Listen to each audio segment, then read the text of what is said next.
Hello everyone and welcome to another game I played on PTCGO. For this match I'm actually going to be playing in a tournament. So there was a tournament event this weekend where you got some free packs. Specifically the winners would get double crisis packs if you got in first or second place. So as we can see, my opponent is going to mulligan right off the bat, so he's playing some sort of Trevenent variant. Probably with Gengar EX, that makes the most sense given the current format, but he could be playing with Donphan as well. And I'm actually playing Charizard and Pyroar, so my opponent mulligans again.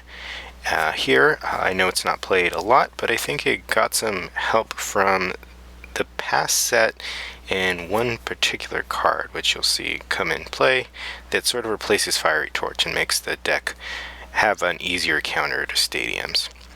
So I'm going to start off with a Charizard on the bench and in the active, and then a Pyroar on the bench. I don't get too much off of those mulligans, unfortunately, but it looks like my opponent has elected to go first. He has a Gengar EX in the active and a Phantump on the bench. He's going to Skyla for a Professor's Letter, which I also happen to have in my hand, and he gets 2 Psychic Energies out of his deck. He's going to attach one to Gengar and just end his turn. So here I am going to play this Professor's Letter, getting 2 Fire Energy, and I can actually put them to use here. Not only attaching, but I get to play my Stadium card. So Scorched Earth allows you to once per turn discard a Fire Energy and draw 2 cards. So it has the same effect of Fiery Torch, but in a Stadium it can counter the pesky Veer Banks and Dimension Valleys that are played often.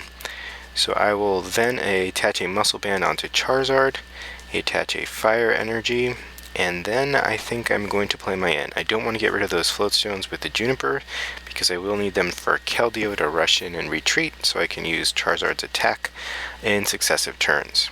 So I don't get anything much else that I can play, so I will just end my turn. So now my opponent can get a DCE here and start attacking, which I really hope he won't. I know he has potentially a Psychic Energies in his deck, but I don't know if he plays the DCEs. And now my opponent is going to end, and he does get the DCE, unfortunately. So with this, and he evolves into Trevenent, plays a Robo Sub down, and he's going to play Curse Corridor and retreat into Trevenant, which prevents me from playing items. So quite annoying. But I can actually attack here for the knockout. So here I can attach to Charizard via this Blacksmith. So I will play Blacksmith, and I didn't want to discard an extra card with Scorched Earth because I didn't want to have so many energies on Charizard. So now I can have those 4 energies there. Now I play Scorched Earth, draw 2 cards. I do get Keldeo off of this, which is good, but I don't get the Floatstone to rush in and retreat to remove that poison. But oh well, I will just use Combustion Blast here for the knockout and take the first prize of the game. So here my opponent retreats into Gengar, or promotes Gengar. He can't quite knock me out. He would need a Veerbank City Gym in order to do that, and I really hope he doesn't get that.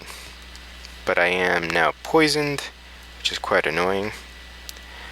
But I must start preparing some alternate attackers here in case he is able to knock me out. And he's going to play Teammates, so we can actually get the ideal combo here by getting a Veerbank City Gym, which he does, and a Muscle Band. So with that combination, he's going to be able to knock me out. And sorry, he's going to send up a Robo Sub, and I get knocked out in between turns. So I will send up Litleo, since it's not really going to be useful in this match. Here I will attach a Fire Energy onto one of my bench Charizards, and I will play this Blacksmith. I'm really debating whether to do that or Colress or N, but I'm going to play the Blacksmith and attach 2 Fire Energies onto that bench Charizard. And here I figure I can end my turn, or I can play this Ultra Ball. So the advantage of the Ultra Ball is I can put Lysander in the discard pile so that I can get it with a VS Seeker, And that's exactly what I'm going to do. So I don't really need any Pokemon from my discard, or from my deck, rather. But I will grab Mewtwo in case I need to attack with that, and just end my turn. So now crucial cards are in the discard, which I can hopefully retrieve with VS Seeker. So now my opponent is faced with a challenge here. He can retreat his Robosub and discard it, and then put Gengar in the active. But that does leave him at risk for losing the game if he doesn't bench something else, if I'm able to knock out the Gengar on the return. But he will VS Seeker for an N, and put down another Gengar, so that puts him in a safer position. It's never good to have only one Pokemon that your opponent can knock out in play.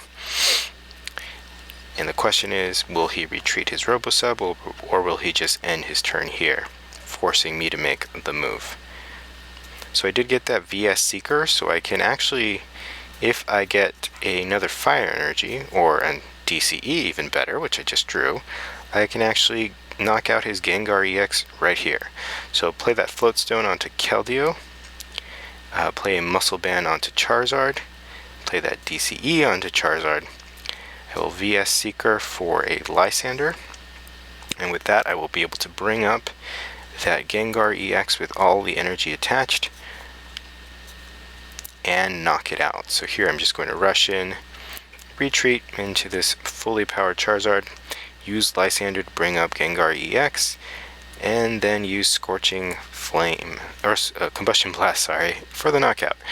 So my opponent responds to that by saying lucky noob, and I guess not really, but whatever, he lost. And I take the first match here in the single elimination tournament. Thank you for watching.